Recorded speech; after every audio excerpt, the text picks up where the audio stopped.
7 बजने को थे और हर शाम की तरह आज भी चारों ओर घंटे की आवाज गूंज रही थी। 7 बजने वाले हैं, अपने अपने घरों की तरफ बढ़ते रहें। 7 बजने वाले हैं, अपने अपने घरों की तरफ बढ़ते रहें। हेलो जी राणा साहब। बोला 7 बजने वाले हैं, सब लोग घर गए या नहीं? जी जी राणा साहब, लगभग सब चले ही गए। लगभग? तू जानता है ना 7 बजे के बाद क्या होता है? फौरन घर भेज सबको। जी जी, आप चिंता मत कीजिए, 7 बजने से पहले मैं सभी को घर भेज दूंगा। ठीक है, तू भी जल्द घर चले जा। जी राणा साहब, कल मिलते हैं। देव। हाँ हाँ पापा। 7 बजने वाले हैं, जाओ जाके सारे खिड़की दरवाजे बंद कर दो। हाँ पापा। 7 बजने वाला है, अपने अपने घरों की तरफ बढ़ते रहो। ये चढ़ो रे सब, दुकान बंद हो गई अब। अरे काकी चाय तो पिला दे। रे बावड़े, घंटी की आवाज ना सुनी के तेने? 7 बजन को है, जल्दी से घर निकल वरना। अरे बुढ़िया तू बहुत सोचती है, ये सब बस फालतू की बातें हैं, इतना दिमाग मत लगाया कर। बब्बन बेटे, थारे से बहस करने का समय ना है हमारे पास। बेहतर होगा कि 7 बजने से पहले तू अपने घर पहुंच जा, क्योंकि अगर रास्ते में वो मिल गए ना तो दोबारा यहाँ मत आइयो, क्योंकि मैं दरवाजा ना खोलूंगी, समझ गया? जा यहाँ से अब। हाँ जाता हूँ जाता हूँ। हाँ बोलो राणा सा। काकी सब लोग घर चले गए ना? हाँ सब चले गए। ठीक है, आप भी याद से खिड़की दरवाजे बंद कर लेना। रोज फोन करके यही बोले है तू।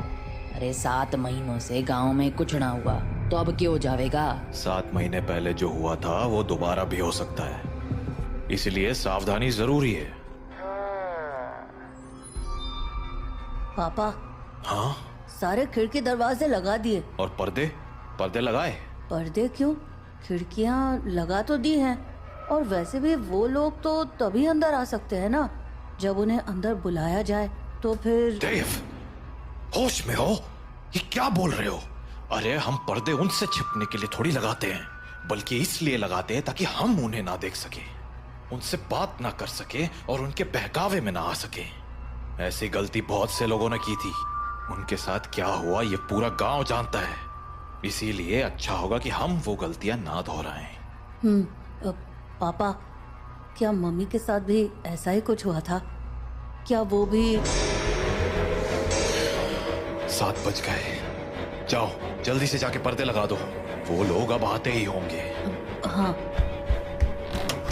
तो राणा सा की बात मानकर देव खिड़कियों पर पर्दे लगाने के लिए चला गया, पर अभी वो पर्दे लगा ही रहा था कि उसने ऐसा कुछ देखा जिससे उसके होश उड़ गए। देव बेटा। मम्मी, आप? हाँ बेटा, मैं ही हूँ। पर आप यहाँ कैसे? तुमसे मिलने आई हूँ बेटा। हाँ, पर आप तो मर गए थे ना? नहीं तो, देखो मुझे, मैं तो जिंदा हूँ। लेकिन पापा ने तो बोला आप मर चुके हो। फिर? तुम्हारे पापा झूठ बोल रहे हैं बेटा। मतलब आप मरे नहीं हो? नहीं, मैं तो बस रास्ता भटक गई थी, आज बहुत मुश्किल से तुम्हारे पास आ पाई हूँ, बस तुमसे मिलने। हाँ? सच्ची? हाँ बेटा, हाँ। अब चलो मुझे अंदर आने दो, 7 बज गए हैं, वो लोग आते ही होंगे। हाँ, मैं पापा को बोलता हूँ। नहीं नहीं, पापा को क्यों बुला रहे हो? वो मुझे देख तो पाएंगे नहीं, और जब तक मैं उन्हें समझाऊंगी तब तक तो बहुत देर हो जाएगी, इसलिए तुम ही जल्दी से दरवाजा खोल दो, जाओ। पर पापा ने 7 बजे के बाद दरवाजा खोलने से मना किया है। बेटा, मेरे पास ज्यादा वक्त नहीं है, मैं ज्यादा देर तक बाहर नहीं रह सकती। तुमने दरवाजा नहीं खोला तो? नहीं, मैं खोलता हूँ। थैंक यू बेटा। तो देव अपने घर के दरवाजे पर पहुंचा और दरवाजा खोल दिया। पर जब सामने कोई नहीं देखा तो उसने अपनी मम्मी को आवाजें लगानी शुरू की। मम्मी, मम्मी, अरे मम्मी कहाँ गई? मम्मी कहाँ हो?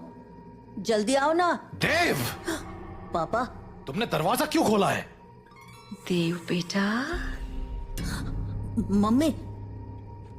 देव मम्मी को अपनी ओर आते देख ही रहा था कि तभी राणा सा ने एकदम से लाइट्स बंद कर दी और लाइट के अचानक बंद होते ही देव पीछे पलटा तो उसके सामने अंधेरे में राणा सा खड़े थे जो देव को चुप रहने का इशारा कर रहे थे। देव बेटा, अरे कहाँ चले गए तुम? देखो मैं आ गई। मम्मी से नहीं मिलोगे? देव, देव। नंदिनी देव को आवाज लगा रही थी पर वो वहां था ही नहीं क्योंकि राणा सा ने उसे बगल वाले कमरे में छिपाकर दरवाजा बंद कर दिया था। पापा बाहर मम्मी थी और देव शांत हो जाओ, मैंने कहा था ना तुम्हारी मम्मी मर चुकी है। पर पापा उन्होंने बोला वो जिंदा है और देव बेटा, तुम अंदर हो ना? दरवाजा नहीं खोलोगे? तुम्हारी मम्मी आ गई। दरवाजा खोलो बेटा। पापा। श्श, कोई आवाज मत करो। लेकिन पापा, मुझे मम्मी से मिलना है। तुम्हें अगर सच में लगता है कि वो तुम्हारी मम्मी है तो उनसे कल सुबह मिल लेना, ठीक है? पर अभी के लिए शांत हो जाओ। राणा सा, ओ राणा सा, अरे मिलने दो ना मुझे देव से। कब तक झूठ बोलोगे उससे कि मैं मर चुकी हूँ? राणा सा, आप सुन रहे हो ना? पापा। बेटा बिल्कुल भी ध्यान मत दो और आंख बंद करके सो जाओ। पर पापा, मम्मी ये क्या बोल रही हैं? शांत रहो देव, कल सुबह मैं तुम्हें सब समझा दूंगा। पर अभी के लिए चुपचाप आंखें बंद करो और सो जाओ। तो देव अपने पापा के कंधे पर सर रखकर सो गया और जब सुबह हुई तो राणा सा देव को आवाज लगाते हुए बोले, देव उठ जाओ, सुबह हो गई है। हाँ, सुबह हो गई तो मम्मी से मिल सकते हैं ना अब? आओ मेरे साथ, तुम्हें तुम्हारी मम्मी से मिलाता हूँ। लेकिन जैसे ही दोनों कमरे के बाहर आए वहां कोई नहीं था। हाँ, मम्मी कहाँ गई? मैंने कहा था ना कि वो तुम्हारी मम्मी नहीं थी। पापा, वो मम्मी जैसे ही बात कर रही थी। बेटा मैंने समझाया था ना तुम्हें, पर्दे लगाने के पीछे की सबसे बड़ी वजह यही है कि हम उन्हें देख ना पाए, उनकी बातों में ना आ पाए। जैसे कल तुम आ गए। पर वो बोल रही थी कि वो मरी नहीं है, जिंदा है। अगर वो मर गई है तो यहाँ कैसे आ गई? एक काम करो, मेरे साथ आओ। हाँ, कहाँ पापा? बस चलो मेरे साथ, तुम्हें कुछ दिखाना है। तो उसके बाद वो दोनों गांव के लगभग बाहर चले आए और वहां पहुंचते ही देव बोला, पापा हम लोग यहाँ क्यों चले आए? बताता हूँ, पर पहले आस-पास देखकर ये बताओ कि यहाँ क्या दिख रहा है तुम्हें? यहाँ तो कुछ भी नहीं है। आसपास बहुत सारे पेड़ हैं। सामने गांव से बाहर जाने का रास्ता है और पास में बब्बन भैया का घर है। तुम्हें कहीं पर कोई बस दिख रही है क्या? हाँ, वो उस तरफ एक पुरानी सी बस है। क्यों? बेटा ये वही जगह है जहां तुम्हारी मम्मी की मौत हुई थी। हाँ, उस दिन हमें शहर से लौटने में देरी हो गई थी और गांव पहुंचते पहुंचते सुबह के 4 बज गए। सूरज निकलने में थोड़ा वक्त था तो गांव के सभी घरों की खिड़की दरवाजे बंद ही थे। इसीलिए सुबह होने तक हमारे पास झाड़ियों में छिपे रहने के अलावा कोई चारा नहीं था। हम लोग एक झाड़ के पीछे छिपे ही थे कि मैंने तुम्हारी मम्मी की एक आवाज सुनी। नंदिनी, क्या हुआ? राणा सा, उन्होंने हमें देख लिया है। हमें कहीं और जाना पड़ेगा। हाँ, पर कहाँ? आसपास कोई घर है? घर तो है, पर मुझे नहीं लगता कि अभी कोई दरवाजा खोलेगा। तो अब क्या करें? वहाँ एक पुरानी सी बस है, हम उसमें जाकर छिप सकते हैं। हाँ ठीक है, चलो तो हम दोनों फटाफट उस बस के पास पहुंच गए, पर फिर क्या हुआ? मैं तो बस के अंदर चला गया, पर तुम्हारी मम्मी मेरे पीछे नहीं आ पाई, क्योंकि वो बाहर खड़े होकर किसी से बात करने लगी। क्या हुआ बेटा, क्यों रो रहे हो? आंटी, मुझे बहुत डर लग रहा है। मैं बाहर छूट गई हूँ। मेरा घर बहुत दूर है। अरे बेटा रो मत, एक काम करो, मेरे पास आओ, हम लोग इस बस में छिप जाएंगे, फिर वो लोग हमें नहीं ढूंढ पाएंगे। सच में आंटी, कोई नहीं ढूंढ पाएगा? हाँ हाँ पक्का, कोई नहीं ढूंढ पाएगा, आ जाओ। थैंक यू आंटी, पर मैंने तो आपको ढूंढ लिया।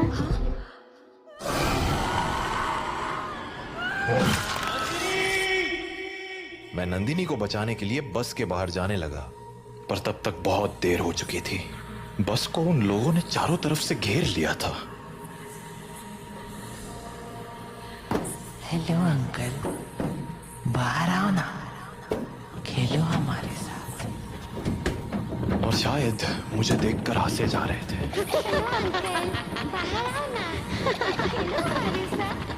उन आवाजों को सुन मैं इतना घबरा गया कि अपनी जगह से हिल भी ना पाया।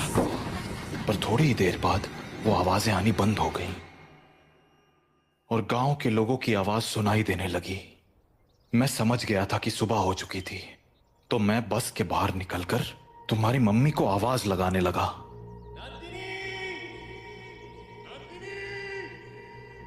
पर वहां अब कोई नहीं था। मैं कई दिनों तक उसके लौटने का इंतजार करता रहा, पर वो नहीं लौटी। फिर जब गांव वालों ने मुझे बताया कि रात 7 बजे के बाद उन बाशिंदों के साथ नंदिनी भी शिकार पर आती है, तो मुझे इस गांव का एक गहरा राज समझ आया। क्या राज? यही कि जो लोग रात को इस गांव में आते हैं वो इसी गांव के रहने वाले थे, पर उनकी मौत के बाद वो ऐसे बन गए। मतलब कल जिसे मैंने देखा वो तुम्हारी मम्मी नहीं थी बेटा, क्योंकि मरे हुए लोग वापस नहीं आया करते, इंसान बनकर तो बिल्कुल नहीं। अपने पापा से बात करने के बाद देव के मन में बहुत सारी बातें चल रही थी और वो उन्हीं ख्यालों में खोया हुआ काके की दुकान में बैठा हुआ था कि तभी हर तरफ से घंटे की आवाजें आना शुरू हो गईं। 7 बजने वाला है, अपने अपने घरों की तरफ बढ़ते रहो। चलो चलो, घंटा बज गया, निकलो अपने अपने घरों को। अरे बुढ़िया, तू फिर शुरू हो गई। बोला था ना ये सब फालतू की बातें। अरे बावड़े, दिमाग फिर गया है क्या तारा? जानता है ना 7 बजे के बाद बाहर के हुए कच्चा चबा जावेंगे वो बाशिंदे। अच्छा, और तुझे कैसे पता कि वो कच्चा चबा जावेंगे? क्योंकि आज तक जो भी रात को बाहर रुका है वो मारा ही गया है। अच्छा, फिर थारा राणा सा कैसे बच गया? हाँ, वो भी तो फंसा था ना रात को अपनी लुगाई के साथ। मैंने बोला ना, थारी फालतू बातें सुनने के लिए हमारे पास टेम ना है। जा निकल अब यहाँ से। हाँ, जाता हूँ। इतना कहकर बब्बन वहां से चला गया, पर बब्बन की बात ने देव का ध्यान जरूर खींच लिया था। तो वो भी अब ये सोचने लगा था कि उस रात उसकी मम्मी तो मर गई, पर पापा कैसे बच गए। वो ये सब बातें सोच ही रहा था कि तभी काकी बोली, अरे छोरे, हाँ बात ना सुनी क्या तूने हमारी? बोला ना घर निकल। जी काकी। तो देव हड़बड़ाता हुआ काकी की दुकान से बाहर निकल आया। वो घर के लिए निकलने ही वाला था कि उसके मन में एक और ख्याल आया और वो सीधा बब्बन के पीछे चल पड़ा। बब्बन भैया। हाँ? क्या हो गया छोरे, कहाँ भागा चला रहा है? वो मुझे ना आपसे एक बात पूछनी है। पूछ। वो अरे जल्दी बोल, पता है ना 7 बजने को है। तू घर नहीं पहुंचा तो तारा बाप सर पीट लेगा। वो आप वहाँ काकी को बोल रहे थे ना कि एक रात मेरे पापा और मम्मी बाहर रह गए थे और मम्मी को तो उन लोगों ने मार दिया था, पर पापा किसी तरह बच गए। वे तुम्हारे पास मारी ही बात दोहराने आया है के? जल्दी पूछना के पूछने तने। नहीं, मैं ये बोल रहा था कि आपका भी घर उसी टूटी फूटी बस के पास है ना? हाँ तो आपने कुछ देखा था क्या? कमाल है, बाप अंधा कानून और बेटा सरलॉक। हाँ, देखा था, सब देखा था। कैसे उन बाशिंदों ने थारी माँ को नोच खाया था। खाना तो वो थारे बाप को भी चाहते थे।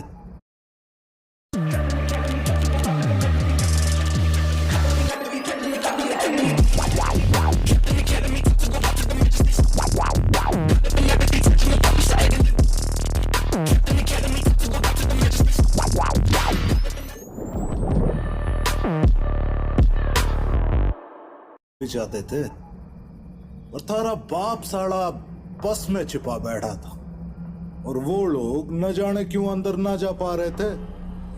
वो सारे लोग सूरज निकलने तक बस को घेरे खड़े थे। कोई बस को पीट रहा था तो कोई चीख रहा था, पर अंदर कोई ना जा पा रहा था। पर वो लोग घुस क्यों नहीं पा रहे थे? क्योंकि 7 बज गए, बातचीत का टाइम खत्म। अब चल हमारे साथ। नहीं, मैं घर जाता हूँ। रे बावले, अब घर जाने का मौका खत्म हो गया। आधे रास्ते में ही कोई ना कोई नोच खावेगा तुझे। चल हमारे साथ। तो बब्बन देव को लेकर अपने घर चला गया। वहीं राणा सा अपने घर में परेशान हुए जा रहे थे। ये देव कहाँ रह गया? अब तक घर क्यों नहीं आया? काकी को पूछता हूँ।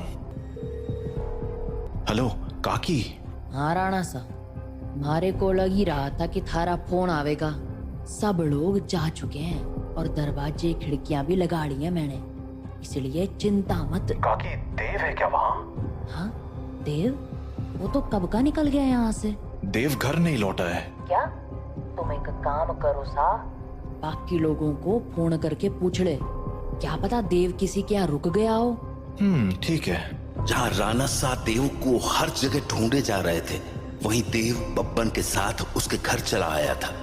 तो अभी वो दोनों साथ में बैठे ही थे कि देव को बाहर से एक जानी पहचानी आवाज सुनाई पड़ी।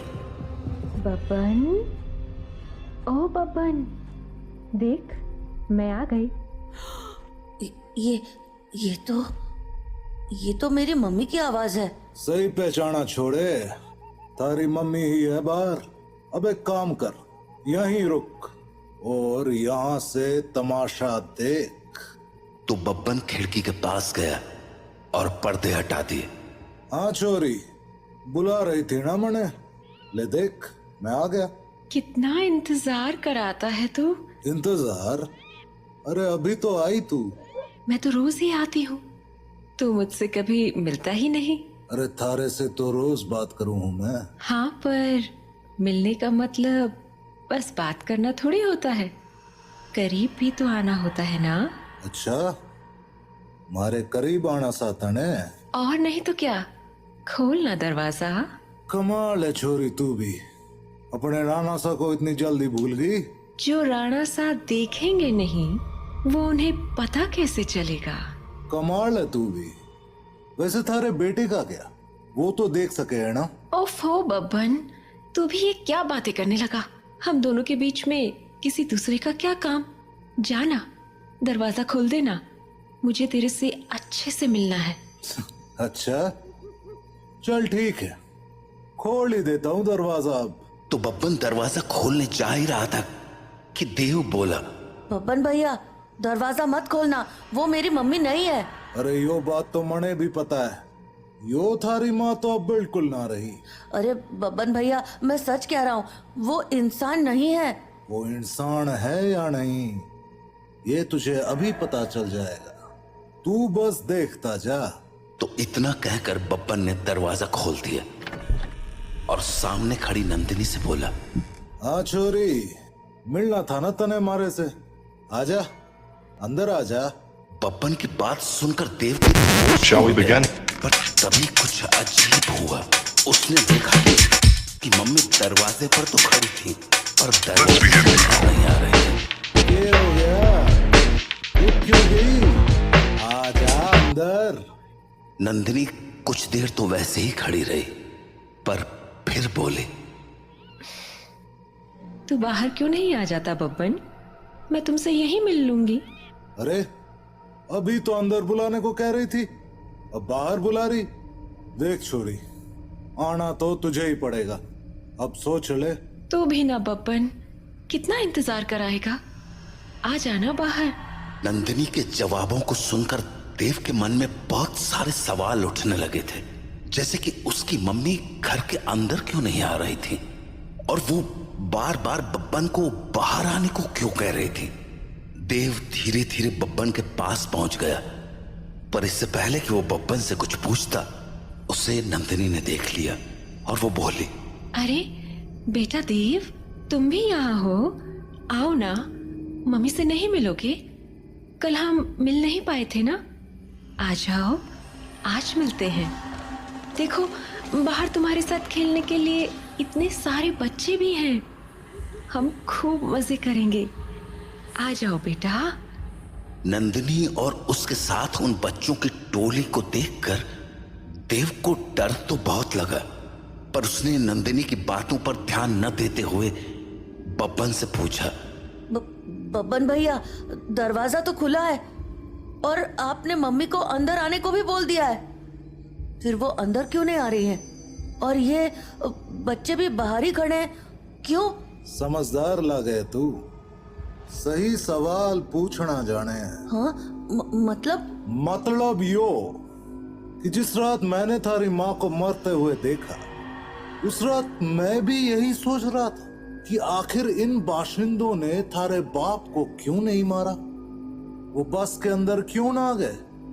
तो अगली सुबह मैं बस के अंदर गया, ये देखने कि आखिर वहां ऐसा था क्या जिसने उन बाशिंदों को रोक दिया था। पहले तो मुझे कुछ समझ नहीं आया, पर फिर मुझे जवाब मिल गया। क्या जवाब? वो देख। हाँ? यो है रुद्राक्ष की माला। यही वो चीज थी जिसने थारे बाप की जान बचाई थी। बस के अंदर यही लटकी हुई थी। मने इसके पीछे की वजह तो ना मालूम है, पर इतना जरूर पता है कि इस रुद्राक्ष की माला को दरवाजे पे टांग दो तो ये साले चाके भी घर के अंदर नहीं घुस पाएंगे। सच में? और नहीं तो के। तो आपको पक्का पता है कि ये इसी रुद्राक्ष के कारण अंदर नहीं आते हैं? रुद्राक्ष उतार के दिखाऊं? देखेगा क्या होता है? हाँ? नहीं। छोरे, ये कोई पहली बार नहीं कराया मैंने। सारी जांच करने के बाद ही अपने दरवाजे पे टांगा है इस रुद्राक्ष को। समझ गया? ये ले, थारे बाप ने फोन मिला दिया। हेलो? हाँ राणा सा। हाँ, चिंता ना करो, थारा छोरा हमारे पास ही है और पूरी तरह सुरक्षित है। चलो, शुभ रात्रि।